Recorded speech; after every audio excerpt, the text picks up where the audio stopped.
Have you ever wondered what would happen if the United States and Iran actually went to war? It's a scenario that's dominated headlines for years. A constant drumbeat of tension in the Middle East. But what would a conflict truly look like beyond the sensational news clips? Today, we're going to cut through the noise and conduct a deep geopolitical analysis of this potential flashpoint. We'll examine the military capabilities, the economic fallout, the regional players, and the long-term consequences for the entire world. This isn't about fear-mongering. It's about understanding the complex chessboard of global politics. First, let's talk military strength. On paper, this looks like a massive mismatch. The United States possesses the most advanced and powerful military in human history. We're talking about a budget that dwarfs the next 10 countries combined, state-of-the-art stealth bombers, a fleet of aircraft carriers that are essentially floating cities, and unparalleled satellite and cyber warfare capabilities. The initial phase of any conflict would likely involve a massive air campaign. What military strategists call shock and awe. The goal would be to neutralize Iran's command and control, air defenses, nuclear facilities, and key military infrastructure within the first few days.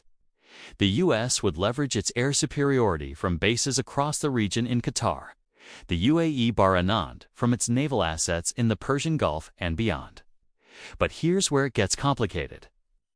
Iran isn't Iraq in 2003 or Libya in 2011. It's a much larger country, with a population of over 85 million people, a rugged, mountainous terrain perfect for defensive warfare, and a deep sense of national pride. Their military strategy isn't designed to go head-to-head with the U.S. in a conventional battle. They know they would lose. Instead, they've perfected the art of asymmetric warfare. Think of it as a death-by-a-thousand-cuts strategy. Iran's key assets are its ballistic missile program, its powerful navy designed for a specific purpose, and its network of proxy forces across the Middle East. Their missiles, while not as precise as American ones, can reach U.S. bases throughout the region and target key allies like Israel and Saudi Arabia. Even if many are intercepted, some will get through, causing significant damage and psychological impact. Then there's the Strait of Hormuz. This narrow waterway is the choke point for about a fifth of the world's daily oil supply. Iran's Islamic Revolutionary Guard Corps' navy isn't built for blue water combat. It's designed to dominate this specific strait. They have a massive fleet of small, fast attack boats, sea mines, and coastal anti-ship missiles. Their goal wouldn't be to sink an American aircraft carrier, but to make the strait so dangerous that no commercial oil tanker would dare to pass through. They could effectively shut it down, or at the very least, send global insurance rates for shipping through the roof. The economic consequences of this would be immediate and catastrophic. The price of oil would skyrocket overnight. We're not talking a few dollars a barrel. We could see prices double or even triple, triggering a global recession. Every country in the world would feel the pain at the gas pump and in the cost of goods. For energy-dependent economies in Europe and Asia, this would be a devastating blow. This economic weapon is one of Iran's most powerful deterrents. Now let's zoom out to the wider region. A U.S.-Iran war would not be a bilateral conflict. It would immediately become a regional inferno. Iran's most powerful asset outside its borders is its network of proxies. It's often called the axis of resistance. This includes Hezbollah in Lebanon, one of the most powerful non-state military forces in the world, various Shia militias in Iraq, the Houthis in Yemen, and factions loyal to the Assad regime in Syria. In the event of an attack on Iran, this entire network would be activated. Hezbollah could launch tens of thousands of rockets into northern Israel, overwhelming its Iron Dome defense system and potentially opening a new, devastating front. U.S. troops stationed in Iraq and Syria would become immediate targets for highly motivated and well-armed militias, turning those countries into dangerous quagmires. The Houthis in Yemen, armed with Iranian-supplied drones and missiles, could further threaten shipping in the Red Sea and target Saudi and Emirati infrastructure. The conflict would spill across multiple borders, creating a level of chaos the Middle East hasn't seen in decades. This brings us to the other regional players.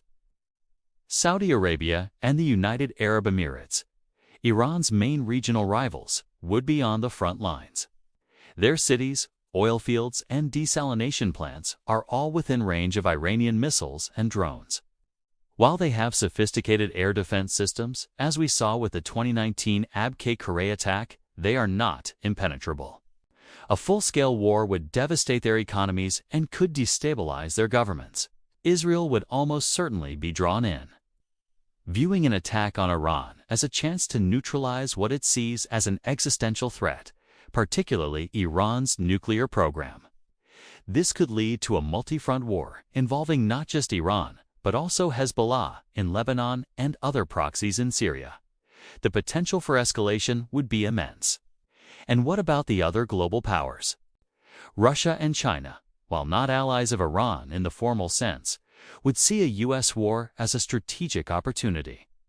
They would likely condemn the U.S. at the United Nations, provide diplomatic and possibly covert material support to Iran, and use the conflict to paint the United States as an aggressive, destabilizing force on the world stage. The war would divert U.S. attention and resources away from Europe and the Pacific, giving Russia and China more freedom to pursue their own strategic goals.